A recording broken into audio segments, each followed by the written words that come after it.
Aquí hay algunos ejemplos de división que involucran fracciones. Normalmente, al dividir por una fracción, reescribimos el problema como un problema de multiplicación. Dividir por 5 es lo mismo que multiplicar por 2 5. Entonces 2 dividido por 5 es lo mismo que 2 por 2 5. Entonces, aunque podría ser tentador tratar de simplificar este problema aquí debido a estos dos, no queremos intentar simplificar hasta que esté escrito como un problema de multiplicación. Y observe como un problema de multiplicación, nada se simplifica. Entonces ahora multiplicaré los numeradores y denominadores.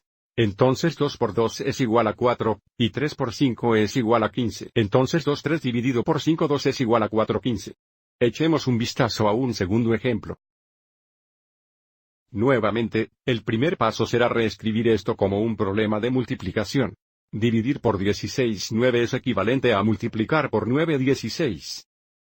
Entonces tendremos 8 27 veces 16 9. Ahora, antes de multiplicar, queremos intentar simplificar esto, lo que significa que queremos simplificar los factores comunes entre cualquier numerador y cualquier denominador. Ahora, aunque probablemente conozca sus tablas de multiplicar lo suficientemente bien como para identificar algunos factores entre 8 y 16, así como entre 9 y 27, voy a reescribir todo en forma de factores primos. La factorización prima de 8 sería 2 veces 2 veces 2. La factorización prima de 27 sería 3 veces 3 veces 3. 9 es igual a 3 por 3. 16 es igual a 4 por 4. Entonces, en forma de factores primos, vamos a tener 4 factores de 2. Y ahora podemos identificar fácilmente los factores comunes entre los numeradores y los denominadores. Aquí tenemos 1, 2, 3 factores de 2 comunes. Y aquí tenemos 2 factores de 3 comunes. Ahora, cuando multiplicamos, esto ya estará en la forma más simple. En el numerador, todo esto se simplificó a 1, por lo que tenemos un numerador de 1. Y el denominador será 3 veces 2, que es 6. Entonces 8 27 dividido por 16 9 es igual a 1 6. Quiero hacer un comentario rápido aquí.